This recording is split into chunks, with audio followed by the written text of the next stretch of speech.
What's up, y'all? I'm Reed the Fishmonger, and today I'm going to teach you how to properly fillet a Florida Pompano. Pompano is one of those fish that you start off completely differently than every other fish, and if you don't start off this way, you're probably missing out on a good chunk of meat. Let's check it out. So, when it comes to filleting your pompano, a lot of fish, the first thing we do is make a cut at a hard angle behind the head, and then separate right underneath that pec fin. What we're gonna do on these pompano, totally different. We're gonna stand them up, take our fillet knife, and you can feel around the head where it's softer and harder, where the head meat is, and there's so much meat behind the head, we're just going to go right there, twist our knife around, and that's how you get all the meat underneath the chin of your fish and on top of the head. And that's how you get that iconic shape you see in the fillets in seafood markets. And then we're gonna fillet it from here. I'm gonna show you all again. You wanna find where the meat starts. The bone is right here. So we're going to go right on top of that.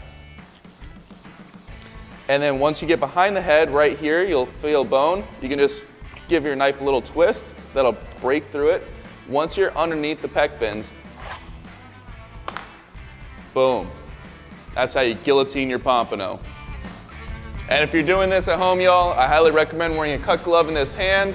I've been doing this for a long time, and I'm doing pretty good so far. So I think that means something else. Never mind. All right, now that you've got his head chopped off, we're gonna cut him up. So you got all that meat behind the head and the meat underneath the chin. That's gonna be easier to access. Now we are gonna fillet him like any other fish now. I know a lot of fish, I start here with almost 180-degree angle and slide down.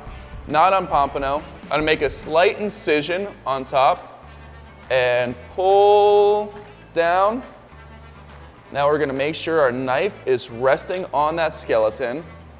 Pompano skeletons are easy to cut through, and if you accidentally cut through them, it's not a big deal. We're gonna rest our knife right on top of that skeleton and pull towards the head. Once you're to the center, tip of the knife at the top of the spine, make a slight incision pulling. That way you can hit the second side without losing any of that delicious pompano meat. Tip of the knife, base of the ribs, angle your blade slightly up. So you don't want it flat like this, you want it slightly up like this. You don't want your blade levitating, you want it resting on the skeleton. Slightly up, resting on the skeleton, and that just separated the connection the pin bones made to the ribs. Now you can stick the tip of your knife on the other side of that spine and slide down, not losing any of that pompano meat because you went to the top of the center spine. Now we're going to run our knife right on top of those pompano ribs. Pompano ribs are super easy to cut through. If you cut through them, not a big deal. You can just circle back around. And now we're going to separate off our fillet. There's our gorgeous pompano. Got a little bit of membrane on there. We're just going to gently shave off.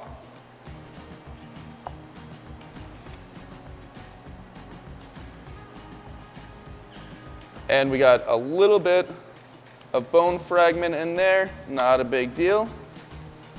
And there's your gorgeous pompano fillet right there. So we're selling these gorgeous locally caught pompano at Captain Clay and Son Seafood Market. And what some of our customers like to do is fillet one side and leave the other side on the skeleton. And they like to eat the meat between the bones. It's absolutely delicious. We're gonna cut the other side of this one for you though.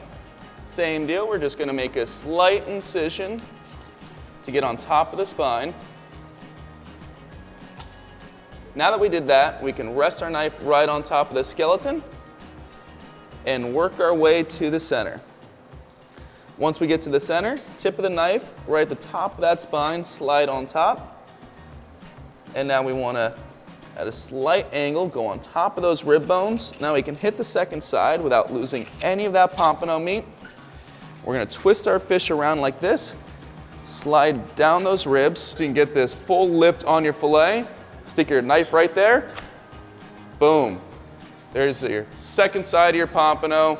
Rib bones are left on the skeleton, But even if you left them on the fillet, it's easy to cut out. You can read a magazine through that pompano. You kept all of the meat behind the head and underneath the chin. We're gonna shave off this membrane.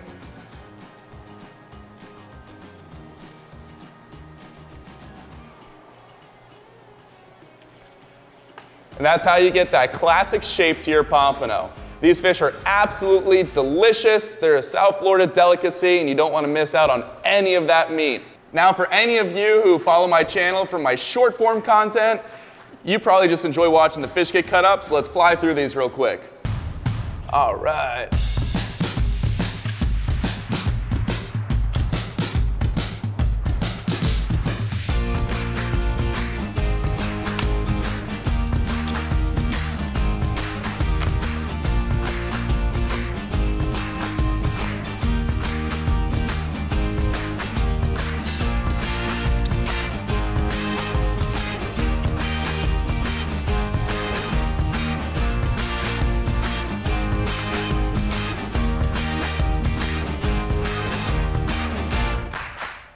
So when you're filleting your pompano, if you leave the ribs on, it's not a big deal, guys. I'd rather you make sure you get all the meat off your skeleton with having the ribs on than miss out on meat trying to go over the ribs. So what I like doing is feeling the ribs underneath my knife. And that way you just peel that off and you lost no meat. The reason why you're able to see the ribs is because I was feeling them with my knife as I outlined them.